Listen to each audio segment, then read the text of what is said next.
you don't just go to school for customer experience. You just end up in it. We're all going to have sassy customer who it's like, this is not about me, but they're upset at me. And sometimes you just got to take 5 minutes after that. You just got to lay on the floor. One thing within my team that I make sure they know, we live on a floating rock. It is not that serious. Important that the whole company is thinking about customers, and your CX team is not the only team that is helping customers. I want to know from each of you, what is your one hot, spicy take about CX? The customer's not always right. Ugh. So No, I put that on my gravestone. Yeah.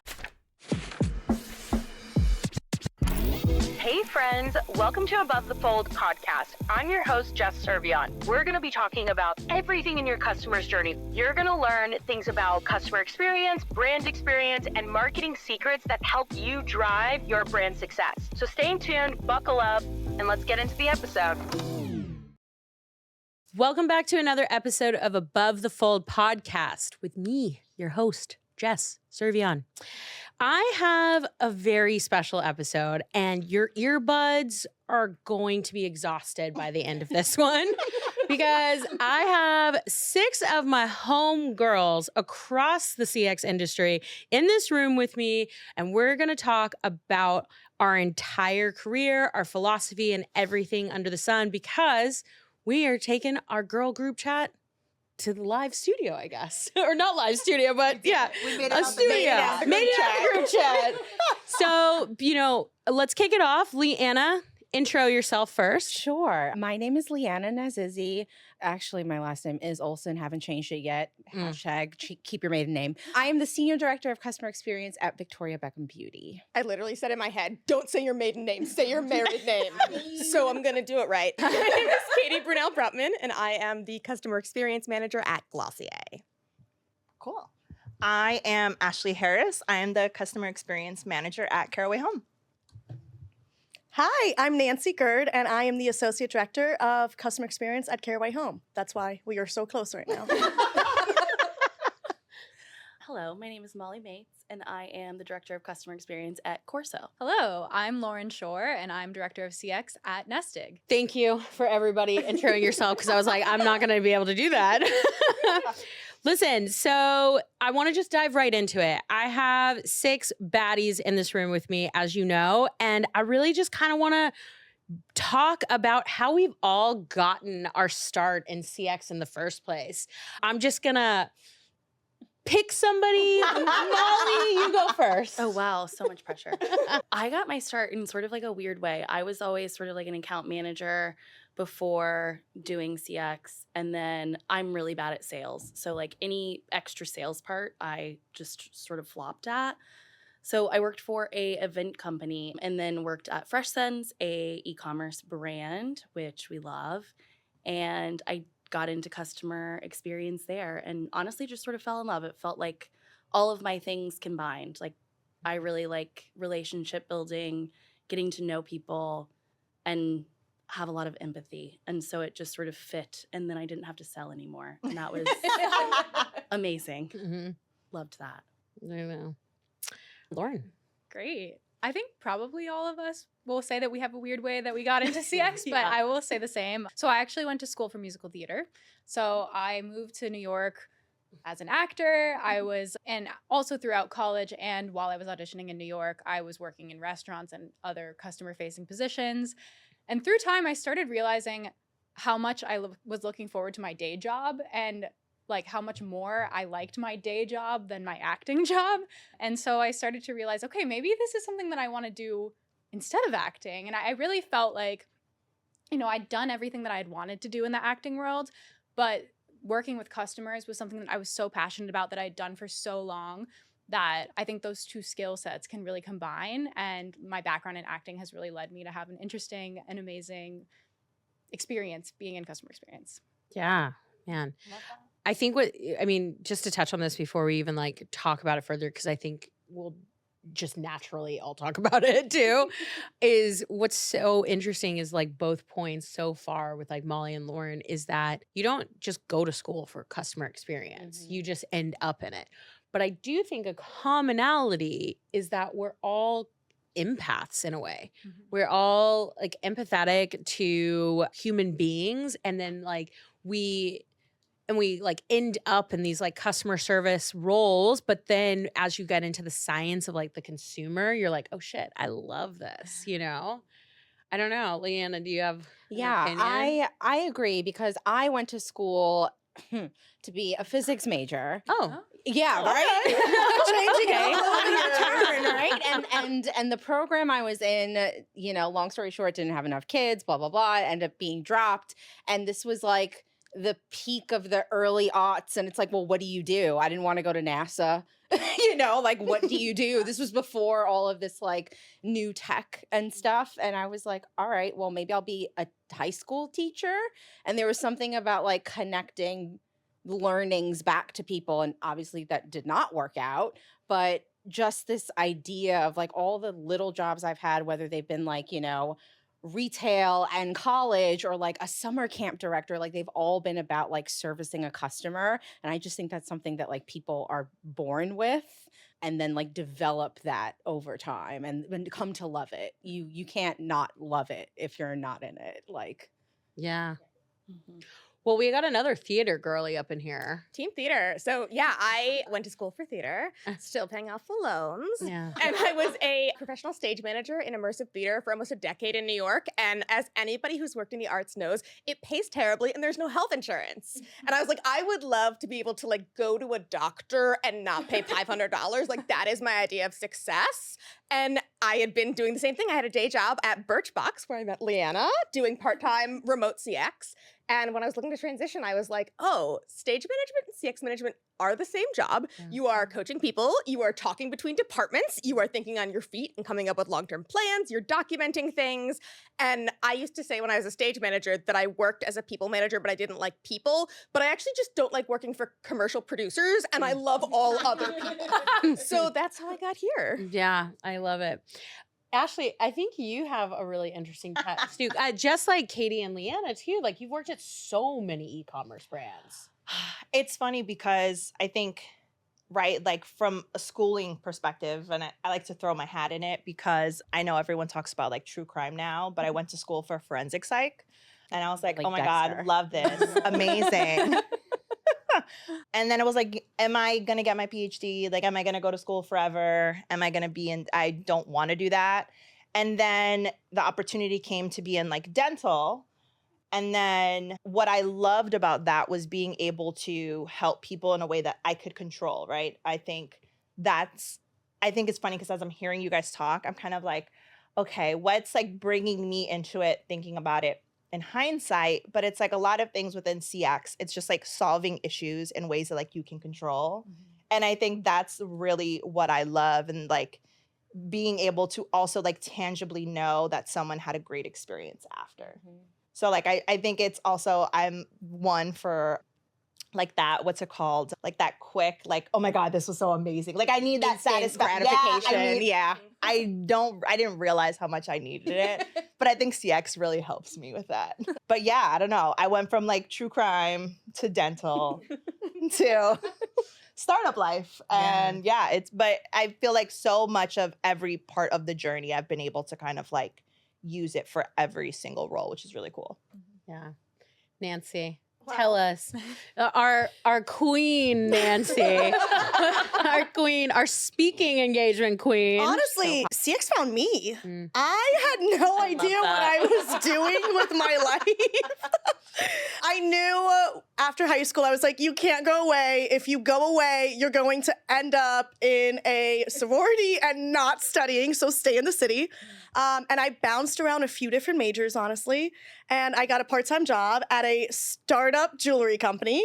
And I'm selling, really loved helping people find the product that they wanted, not selling them whatever was on the floor.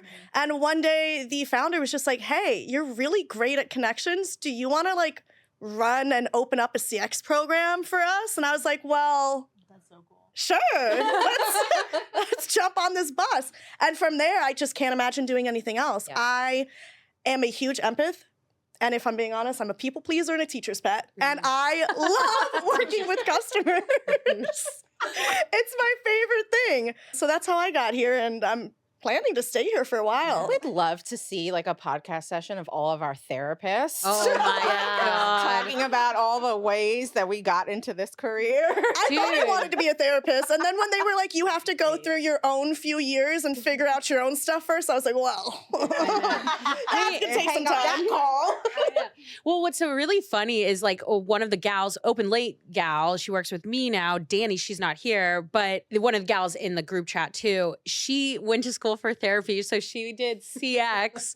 So she did CX at like a bunch of different like CPG brands, RX Bar, led the program at RX Bar, and then joined me at Feastables. And then now is my right hand bad D. Shout out to Danny at Open Late. But she went like RX Bar, Feastables, therapy, and then back to CX.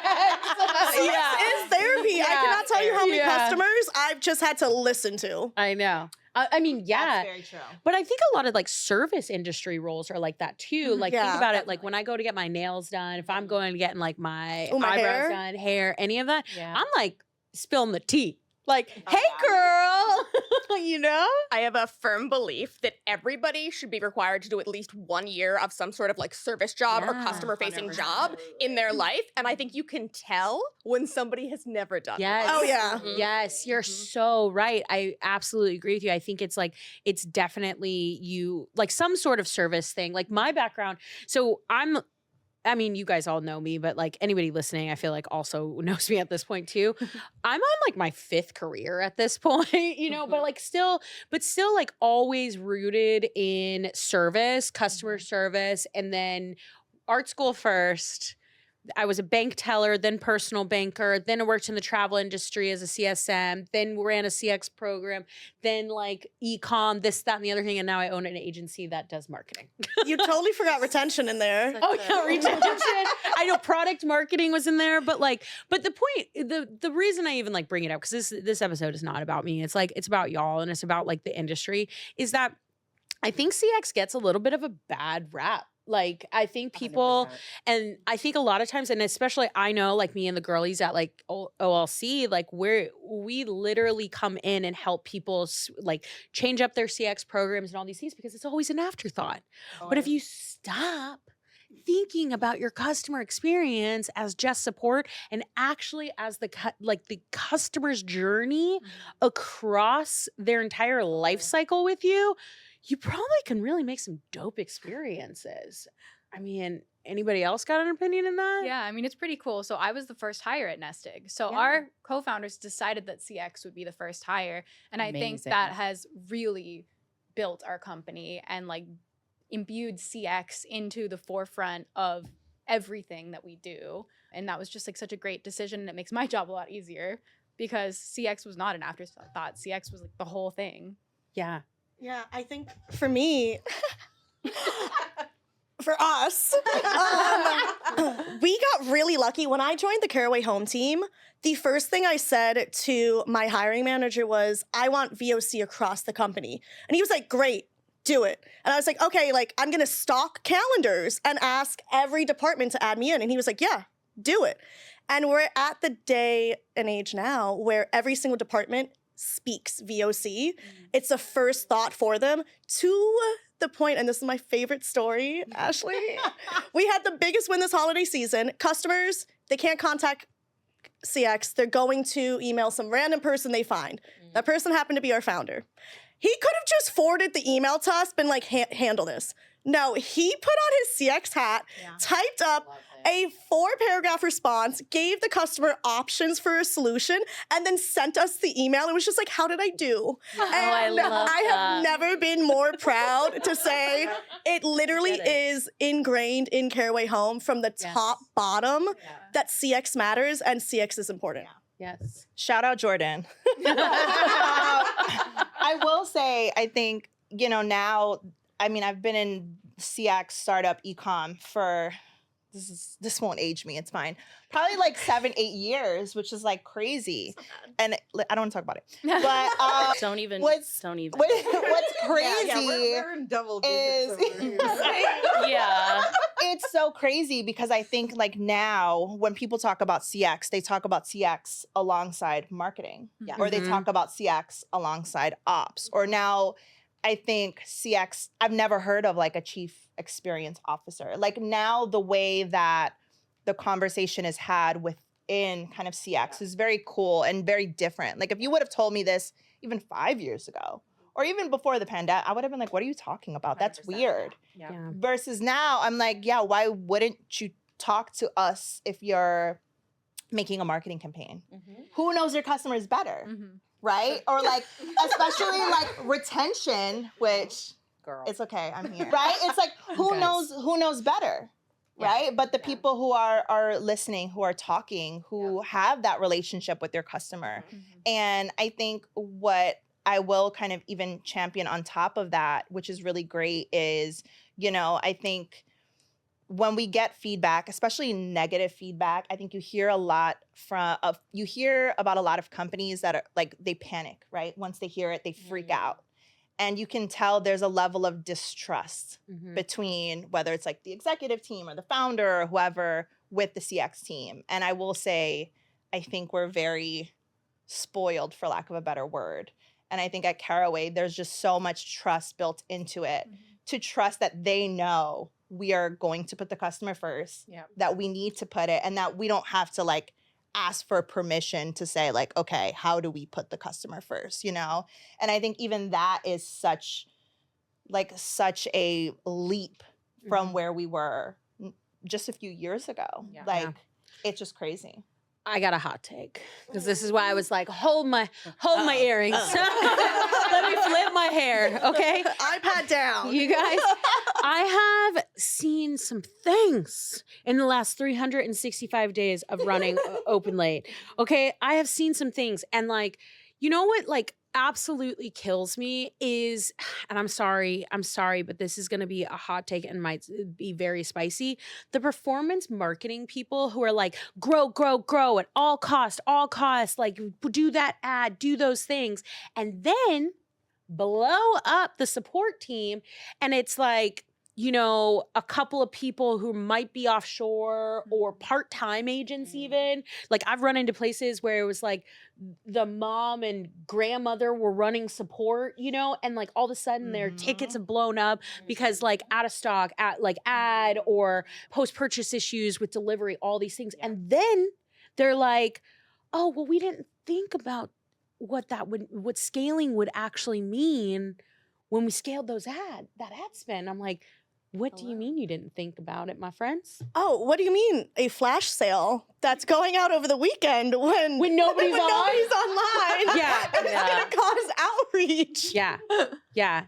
Wait, I'd actually would love to hear from Molly because Molly, you know, you were on Fresh Send's end and then you moved over to Corso, right? And like you're dealing with like a lot of like returns and like order protection and like those things. I would love to hear like the perspective from marketing onto that. Yeah, you know? It's interesting because we obviously, so the odd man out over here in tech. You're not odd man out. You're CX. Still but we have hundreds of different brands that we're doing CX for. So it's like people are only coming to us because they're mad about something, like their package got lost. They didn't like what they got. It got damaged in transit or something like that. So we immediately are like, the feathers are up, people are bristly, they're hot, they're angry.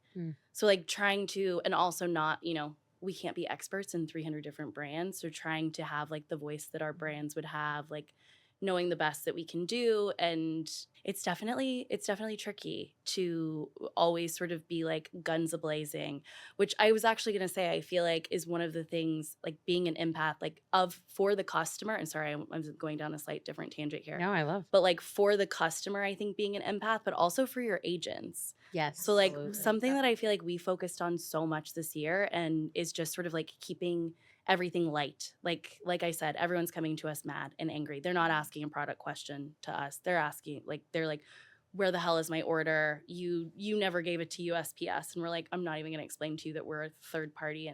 But also that's not how that works. but keeping the agents like happy and not feeling like the brunt of that and like the weight of people just coming to you angry. So we start our stand-ups every week with like 15 minutes of just talking about pop culture. So like what can we talk about? Like I don't know why Justin Timberlake just came to my mind. Oh. Like that was like Wow. months and months and months ago. That's why. Because of our group chat, Justin Timberlake came to mind. What about like- the tour? Yeah, what about the tour? Tour. What's gonna happen with the tour? I just like to try to keep like some levity to the entire situation. And I think that goes a long way with like being a CX leader and having that empath. It's not just for the customers. It's a lot for how you're managing your teams and like growing those folks in those roles as well. Yeah. I think that's so important. And I think, when you think about CX and leadership in general, there's kind of 3 pillars. You're thinking about the customer, you're thinking about the business, and then you're thinking about your team. And I think a lot of people put team at number 3. And then they're like, why is my team only saying 6 to 8 months? I don't understand. Why are people never here? Why are they not, why don't they care? And it's like, they don't care because they can tell that you don't care about them. And my partner makes fun of me for this all the time, but my team knows I am a big fan of something called floor time, which is we're all gonna have like that like sassy customer who it's like, this is not about me, but they're upset at me. And sometimes you just gotta take 5 minutes after that. You just gotta lay on the floor. Mm-hmm. Just gotta get away from the screen, lay on the floor. And I always tell my team, if you need that, like, I'm not gonna be watching you every second. Like, you're a person first. If you gotta go take a walk, have a snack, have some floor time, that's gonna make you happier and it's gonna be better for the customer and the business in the long term than being like, no, where are the numbers? Why didn't you immediately hop back on a chat and take 5 more? Yeah. Well, and it's probably going to make them like faster in the long run. Absolutely. Like take that, like Mhm. sometime mine is bed. I go lay in my bed for like 5 minutes and I scroll through TikTok if I need to. Mhm. But once you come back to it, you're going to be faster. Your head's going to be a little bit more clear. So it's like take that 10, 15 minutes if you need to come back and be like back on top of your game rather than having that like foggy head for the rest of your shift. Like that's not helpful for anybody. Yeah, I totally agree with you. And I think like the important thing about what we're talking about here is I'm holding Katie's hand for anybody. I love this for us. Do we all need to hold hands? We're all really friends. I know. She touched my knee. I got nervous. But I think what's really important here, and this is also like how just coming from CX, I mean, this is going to be its own tangent, okay? But like coming from CX now and coming from this background and retention and all these things, I'm growing Open Late as well as my brand Sweet Rem to be very conscious about the employees that are working for me. Like we're building brands, we're like in the thick of it. And honestly, agency running stuff is like really tough sometimes because it's like, I also like kind of shot myself in the foot and called my agency Open Late, which doesn't mean we're actually open late. I know. I have always thought about that. Rule 1 in CX, you want to set expectations. I know. You're my operating hours. You set the wrong expectations. You didn't do it 24/7. I know. Okay, wait. I know. I need to finish the burnout tangent, but I just want to point out. Follow up from that. I just wanted to point out the reason it's called Open Late is because it started as a side hustle. I was working before 9 and after 5, and it was a joke. And I'm also terrible at naming brands, like branding, brand strategy, visual identity. Got you. Okay, you asked me to name something, I'm gonna be like, I don't know, flowers? Like, that sounds great. So that's how it became Open Late. But the point where I was trying to go is that I'm trying to build cultures amongst teams, even teams that I help out with, even these brands, all these things of like to help like eliminate that burnout. Because I think that we've all as individuals, and this is a tangent, okay? As individuals, I think since 2020, we've all been running a rat race, truthfully, since COVID. Yeah. I just think we've been running a rat race, and like now it's like even 5 years later and 20, like all these things have happened in the last 5 years. And I feel like we're all just hitting a wall. Everybody is just hitting a wall. And I don't want to continue like that. I don't want like any of the people I work with or any of my team that like works with me on like my stuff to live that way, you know? And it all stems from being a CX leader and just like empathetic. But anyway, thanks for listening. Well, I was going to say, it's definitely a part of the job. Yeah. sadly enough. We are not only dealing with customers, we're dealing with our agents, our teams. I don't think CX leaders get enough credit for that. So my question for everyone, I'll start with Katie. I want to know where on the floor you lay. Is it the bathroom floor, the bedroom floor? But more so, Are legs up the wall? Tile that she's picking out. yeah, do you put your legs up? What is everybody's strategy to like decompress? How do we all take the time to feed back into ourselves so that we aren't chronically burnt out, especially outside of peak season? Well, floor is directly on the office floor if I don't have a lot of time. Feet up, down. Feet down. Okay. But if I have more time, I will go to a different room on my couch and be like, oh, it's so nice, it's so comfortable. And my cat is obsessed with us having our special couch time, which I lay on the couch and he comes up and he does biscuits on me. And that is like the most wonderful. I can't until he leaves. And you we're know, done. it's like the cat's He's the in charge. But like boss. having that moment of like actual like tactile, moving your body, moving your space, looking at not a screen, does so many wonders. Or even looking at a different screen. Like I will fully just be like, this is 5-minute TikTok break. That's what I need before I read another document. So I just think changing your environment or what you're looking at goes so far when you only have, you know, a little bit of time. Definitely. I feel like just like, shout out to the group chat here. Because I feel like there's a lot of times where that's sort of like an escape. Like I go back to my phone and I'm like, oh, I have 20 missed messages from this group chat alone. 20 is like, a light day. that is a light day. Right. That's I haven't looked at my phone for 30 minutes. That's the amount for you just And that's just our reaction. Yeah. It's just our reaction. Truly. I missed 20 messages on the elevator ride up, basically. But like that I feel like that is just a nice little sort of debrief. And it might still be like about work, but it's like gabbing with your girlfriends is just such a nice little thing. Like, let me gossip with a friend. Let me like look at something that makes me laugh, that makes me happy. Like I want to make fun of something a little bit with like my friends. Yeah. And just like I feel like you have to be light. I call my mom a lot. Moms are great. She's gonna. Honestly, Moms are same. great. It's our hot take central too. Hot take. I call my mom. Chat. We're good for a hot Whoa, that's not coming out. But let you know, anybody listening in on this episode, when you do some sneaky sales tactics, the girl chat is coming after you. We have talked about the LinkedIn strategies. Yeah. Do not offend our friends. We will come after you. We're coming. We're coming in a horde. Yeah. We're not afraid. And it's double. It's the sisterhood of the traveling CX, and we really are traveling yeah. together. This is just a portion of it. Yeah. I know. This is literally just a portion of like it. half. But I do want to say you all. a shout out to, we're also all drinking wine right now too, or having a beverage, but like shout out to Sandra from Armra, who's also a part of the group chat, who couldn't be here, but like she is a bundle of joy. Anybody who's ever encountered her in like real life, group chat or not, a CX queen. Yes. Like a literal CX queen. And her name, Sandy Sloan. Like, Sandy alone. Bro. I know, I always said Sandra. I know. I was like, wait, is that what her government her name is? Sandra. Should we bleep that? Do that again.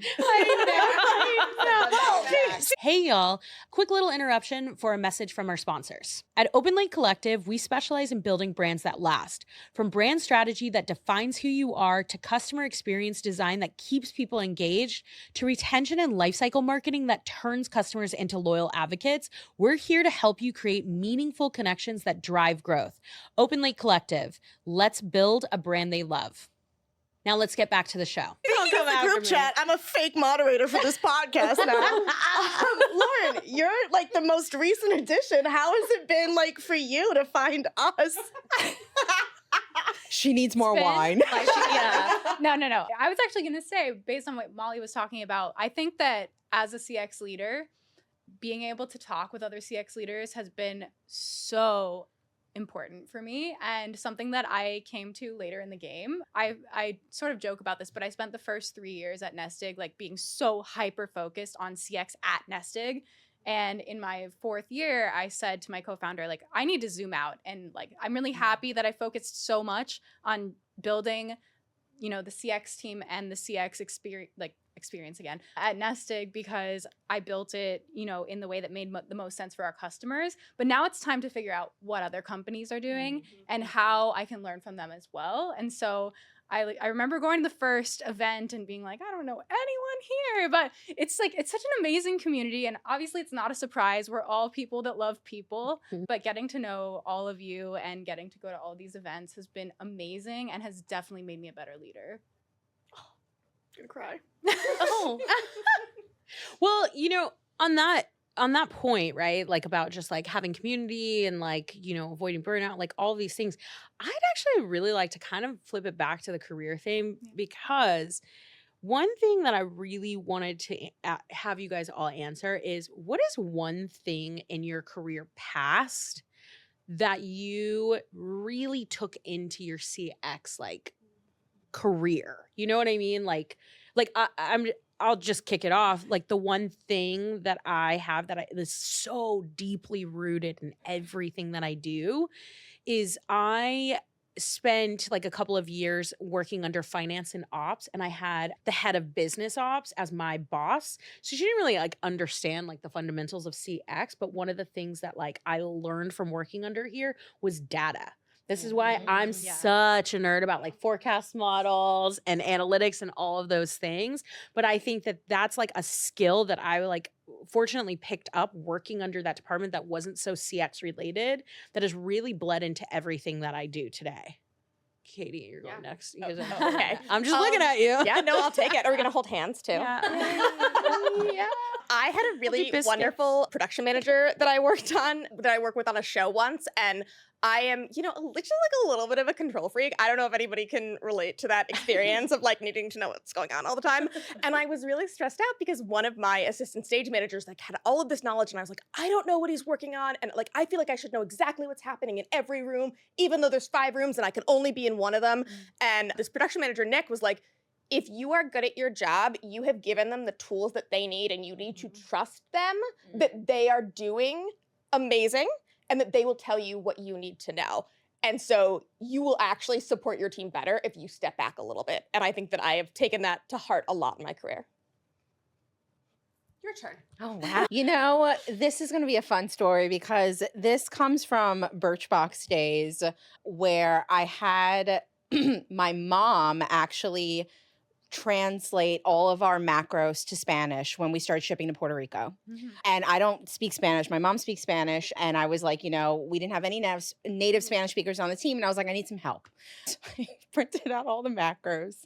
And her very first thing was, you people use way too many exclamation points. And she was like very like critical about how we were speaking to the customer. But it just made me think about like, this is a person who's like removed from this brand who has no idea what we're talking about. And she's reading this stuff from the first time and she has an impression, you know, and it stuck with me that I'm like, the customer that I feel very strongly, like the customer that a lot of people we market towards is not the customer that customer service is speaking to. So there's like different customer views. And I try, at least now, where I'm like, okay, I teach the agents, like, if you see someone's writing in, you know, we have a link to Shopify within our like CRM, you see 0 orders, go to these macros. These are like first time, never purchased before. Talk to them this way versus someone who has 10 orders and is like, where's my package? You know, like they know things. And so that's something that stuck with me. And I continue to like push our teams internally where it's like, well, who are you talking to? Are you talking to the Facebook customer? Are you talking to like the Instagram customer, the email customer, the one who like found us in store? Or are you talking to none of those people? Like figure out who that person is and then like tailor everything to them. And I don't think brands do a good enough job of understanding the different like layers of who their customers are. Yeah. What a good answer. Lauren, here's my eyesight. What's the one thing you learned that you've taken into your career? Feedback. So as an actor, no, truly, like as an actor, I'm like, wind down. But Serious. you know, I also started acting like very young too. And I just constantly was given a slew of feedback in everything that I ever did. And so I grew up not fearing feedback, just thinking like, this is a way that I can get better and better. And I think like there's no difference in CX. And especially as a manager, as a leader with your team, the more feedback you can give, the better. The more your team feels like you see them. especially high performers, that you see the work that they're contributing, and it helps with performance reviews because it's not this scary time or 2 times a year when you're giving a lot of feedback all at once. Everyone sort of knows where they stand already, and so it sets you up for success, sets your team up for success. And I think that's the same for customers too, is feedback from customers, like I think you were saying, is not scary. You know, it's an opportunity. And so for me, acting feedback. Yeah. What a good answer. I also want to say, in front of all the theater kids and the actors, public speaking is my absolute biggest nightmare on the planet. I don't like speaking in front of people and having attention on me. So As we all stare at Yeah. you. I know, it's literally all close everyone's our staring at me eyes with like a like this. spotlight on me. But like I love being in a room with all of you, and I feel like it's nice to like sort of get me out of my shell sometimes.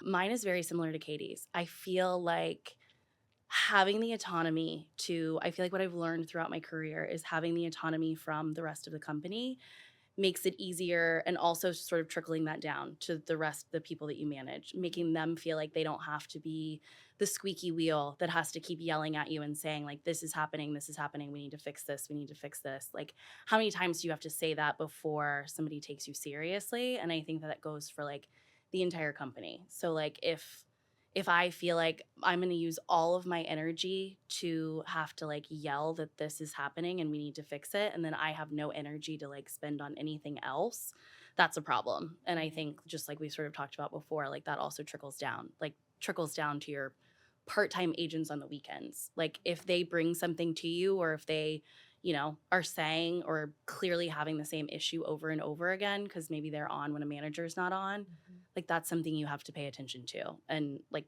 all the way up the food chain and all the way down, as food chain seems like a stupid way to say that, but as they will say. The chain. The chain. Yeah. Yeah, I know. I was thinking that too. You go first. Okay. We'll switch it up.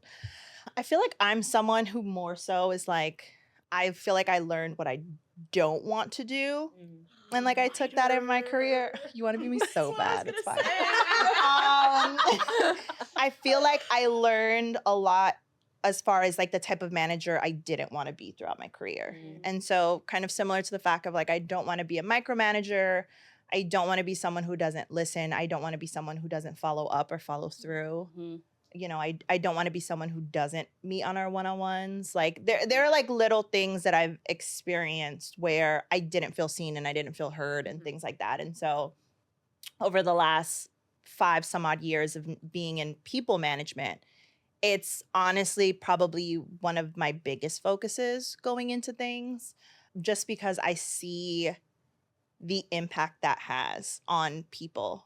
And I think it's really led to, I think, the most profound work that I feel like I feel in CX, if I'm being honest, is really, I mean, I love how we get to impact such a large number of people. But if I'm being really honest, the way that I see that it impacts my team and the people that I work with, like to see them believe in themselves, to see them reach things that they didn't think that they were capable of, like to get messages from them saying that they're grateful for the things that we were able to work on, like that's really, for me, something that I've taken with my career and I try to keep top of mind because I think it's something that so easily gets forgotten. And I think to that same point, I feel like, which again, I feel like we've kind of already spoken about, but like if they can feel that experience and we can build that trust for me, then I feel like the engagement and the way that they can receive professional feedback and how they choose to work, I feel like it all just kind of aligns. Yeah. You know? So yeah, I would say that would be that for me. Actually, sorry, Nancy. Go for it. I saw a quote, I feel like yesterday, and I was like, that's like, what good timing. But it was something along the lines of like, the customer is not first. The team is first. And when you put your team first, then the customer gets like, feels that and knows that. And it trickles down so far. And Not an exact it's really hard. Like it's so hard because like the numbers pile. It's Nancy knows we have this conversation very often, but like it's hard, right? Because I think sometimes it's very easy to get lost in it, right? When you're looking at the numbers, when you're looking at the demand, right? Like they're good problems to have when we under forecast, right? And things are going really well and all of these like great problems. But I think it's also like, how do we not get lost in it, right? They're people, they're not robots. And I think when we remember those things, that's what sets the team apart. And I think, right, like that's the difference between people who are staying 6 to 8 months, right? And like, how do we also trickle that down into, you know, if you're working with other teams, right, with BPOs and other, you know, how does that translate? How do you set, you know, those expectations? How do you share that? What does that look like? So it is very difficult, but I will say it's something that I try to always keep in the back of my mind, because I remember being an agent and being like, oh, they don't care what I'm seeing. Yeah. Right? They don't care what I'm seeing. They don't care what I'm putting out. They're looking at the numbers in this like vacuum. Yeah. Right? Because you can put out a bunch of tickets. That doesn't mean they're good quality tickets. Yeah. That doesn't mean you follow a policy. That doesn't mean, right? It doesn't mean all of these things. So like, why would I also not treat a person like this holistic person? So. Well, I'm last. Everyone's going to think I copied Ashley, but I'm going to say for me in the past, the one thing that I've brought with me, this might be a cop-out, but like the CX trauma. Yeah. I've learned what type of environment I don't want to work in and don't want to create. To give context, like I've worked somewhere where like if you got a BBB review that was bad, which we've all talked about this recently, my founder would come out of her office and yell at me in front of the entire open concept office of like, this is all CX's fault. Yeah, it was terrible. I cried. I mean, I cry all the time. Yeah. But one thing within my team that I make sure they know on a daily basis, and shout out to Courtney, our community associate, for coining this, we live on a floating rock. It is not that serious. People are mad. We can fix it. We have the tools Not at saving our lives. fingertips. But like, we're not brain surgeons. Like, it is not that serious to the point where I have to make your day bad that you're going to sleep at night feeling anything negative towards your job. So I've brought that into how I want to be as a leader. Even if we're talking about unfavorable things, issues that are going on, it is not someone's fault that it's happening. We just have to fix it, deal with it, turn it around for the customer. Yep. God, I cannot say, I'm so sorry, but I have to let this be known. This entire Black Friday, our sale started November 1st. I cannot tell you how many times Nancy was like, can you just get off of your computer and just like I've had to touch keep her off some work. grass? Like touch grass, go play with your kid. Like, what are you doing? Why are you responding to this now? Like, it's fine. Like, it's really fine. And like, it's true. And like, those are things that like we should be wanting to encourage people to do. Definitely. And like, it's funny because, right, I'm literally saying I'm the person who wants to remind other people, and I have no problem reminding other people. But then who reminds you? Exactly. Yeah. Definitely. I've And had so a that's been helpful. thread in her Slack access a few times. We're going to be texting her once a week after we all this. took a week off, and she's like firing off on Slack, and I'm like, if you do not get off of Slack, I am removing you from it for the next 3 days of your vacation. I really wish she was lying, but she's not. Dude, I hate that. I hate that. Like when you're on PTO and you go and like check your Slack. I'm Same. yelling at you now. I feel like no, ma'am. always on delete your the phone. app. That's not fair. Listen. See? When was the last time you Listen. took real No. PTO, Jess? No, but Oh, I don't take that. But my team does. Yeah. I was definitely working all holiday reminds you to season. do that? Here's about her secret Insane. wedding that she had. She took PTO. She got married. Okay, technically speaking, so Oh, now she's gonna blow it up. So technically speaking, I definitely did the day of took it off, obviously, but I also had to like lie to my team. Okay, I like literally had to lie to my team. I was like, yeah, so I'm just gonna go like touch a tree, and they're like, yeah, Jess, I love that for you. You did. I like touched a tree. Yeah. So for anybody listening, I just recently got married this fall, and I had a Chicago wedding. I eloped in Yosemite. So that's what we were talking about, is that I had to lie to everybody I knew except for the 30 people that came to Yosemite, which was like my family and like best friends. But not Nancy. Yeah, not Nancy. Nancy came to Chicago. Calm down, okay? Calm down, all right? The point is, though, is like, yeah, I barely took PTO. And like, I know we're wait, what has it go? Pot calling kettle black? yes. Yeah. Absolutely. I mean, I totally get it. But I also think that like, I mean, this is literally why I'm developing Sweet Rem, because like when you also become an entrepreneur and a business owner, it's like you can't turn it off. So like, anyway, that's a whole other subject. It's hard. I think, especially, I mean, I don't know. This is like related, but maybe a little unrelated. But like, I'm also a mom. And I feel like I'd never realized, again, my therapist, whatever, it's fine. I never considered myself like a control freak. Don't talk to me like that anymore.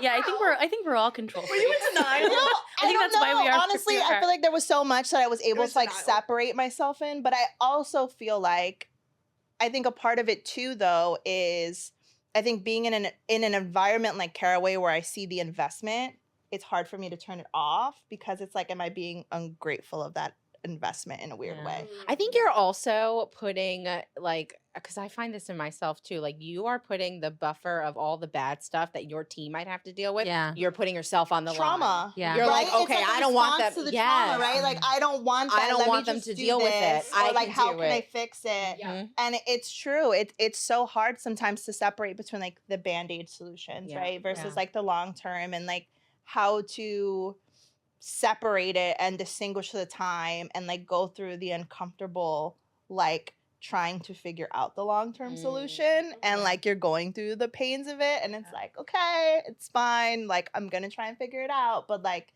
it is. And again, like I said, like I like that instant gratification. So it is like really, really painful. But it helps to have leaders and people on my team and just like in the company in general who are very validating to the fact of like, we expect this, we know this, this is what we're focused on, we see the big picture, Yeah. which is nice. Sadly, you guys, you're going to be really upset when I'm about to tell you this, but we're actually at the end of the road. But one more question. I want to know from each of you, what is your one hot, spicy take about CX? Leanna, you're first because you were in my view. The customer's not always right. Ugh. No, is that gonna be everybody's? It's like, put that on my gravestone. Yeah. Like, yeah, customer's not always right. I know. Katie. I'm gonna riff on that, so it's not the exact same. I think that you show customers how to treat you. So if you are making something the top priority and you are just firing back immediately, it tells them that they do have your whole attention. They can't just keep yelling at you to get what you want. And sometimes, you gotta take a walk. And that is me, and that is also people on the other side of the screen. So I think if you give people a break and let them calm down, you can come up with a solution, they can feel better, and it's better for everybody in the long run. John doesn't need that response right away. John. You don't negotiate with terrorists. I know. Go Ash. My brain's not there yet. I'm so sorry. Someone else has Lauren. to go. Why do you keep calling on me? I know. Oh my gosh. Okay. I had something in my mind, but I wasn't ready to go I'm next. sorry. Okay. I had to. Someone else needs to go. Molly. I need to get it Oh back. my gosh, I don't know if I'm honestly. I'm just gonna say like I feel like what y'all said already hit the nail on the head. I feel like the customer's not always right. Obviously, everyone knows that. Even if, unfortunately, it still feels like it is a spicy take, it shouldn't be a spicy take. My absolute, and this maybe isn't a spicy take either, but my absolute favorite thing in the entire world is when somebody comes out of the gate blazing and like cussing at you and mad, and then once you take care of them, they apologize. Yes. That like we always immediately put that in Slack, and we're like, read the whole exchange. It's so lovely to see, like somebody probably went to go touch grass and realized they were yelling at somebody through the screen, but like that's my favorite part of the day. Or is somebody yelling at us that their package is never going to get delivered, and then it gets delivered before we do a reorder. Oh my God. The best thing in the entire, like, trust us, we look at tracking numbers literally all day long. I'm so I triggered. see your order has been delivered. Does the hot take have to be about customers? No. Okay, well, I told you guys I was going to say this, and I have to say it for the record for everyone who's going to watch this. Salespeople, do not message us about going to your BPO in Q4. We are not exploring it. We already had our plan in January. I know who I was using in January. I don't need 7 messages. Leave us alone Dude. and let us focus on what's happening. Dude. A lot of sales hot takes. Yeah. We could probably go for Wait, another I actually podcast have One altogether. that I have my chest, as you see. I literally had to remove a contact. I told them, hey, politely, 3 messages in, I'm not interested in you. And then she told me, no, you are. Oh no. Yeah. Ma'am, it is November 17th. I am not. Freeze, baby. Yeah.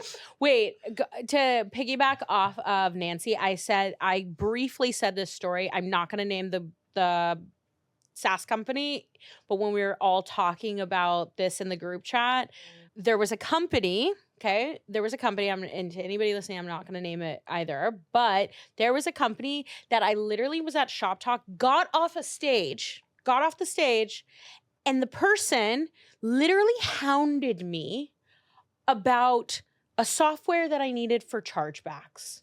Okay, I'm gonna leave it at that. So need it. Then I was like, I'm literally coming off of a blackout from being on stage. Like, this is not the time that I want to talk about chargebacks. So then proceeded to blow me up across the internet, tag me in chains and threads and all sorts of things about what their software could solve. Let me just say, my hot take on a sales one is please check your tact and then ask yourself if you should be doing these things. I can go. Okay. Okay. I will be I got ready it. after you. Okay, good. Okay. My hot take is for companies that love to talk to their CX and like point at another CX and they're like, oh yeah, we want to do this and that. Don't have that conversation with CX if you're not ready to adjust your budget. Yeah. Mm. Ooh, that was spicy. Dang, that was a good one. I'm good for She some needed spice, those I'm few sorry. extra seconds. I need it. Take us home. Okay. It might not be that. I think customers can feel when your CX team is doing all the work for the customers and the company is not backing them up. Mhm. This is not something that we experience in my company, thankfully. But I do think that it's really important that the whole company is thinking about customers and your CX team is not the only team that is helping customers. Yeah. Mhm. I agree. I love that one. Quality that our X Bar did was every person spent 2 weeks. I didn't work at RX Bar. I just have worked with a lot of RX Bar people. Yeah. Have spent 2 weeks sitting in CX. And then that creates the culture and creates like across it, like supply chain, marketing, everything. Thank you all for tuning in to another episode of Above the Fold with the girl gang from the group chat. And we'll catch you on the next episode. Thank you. Bye. Bye. Bye.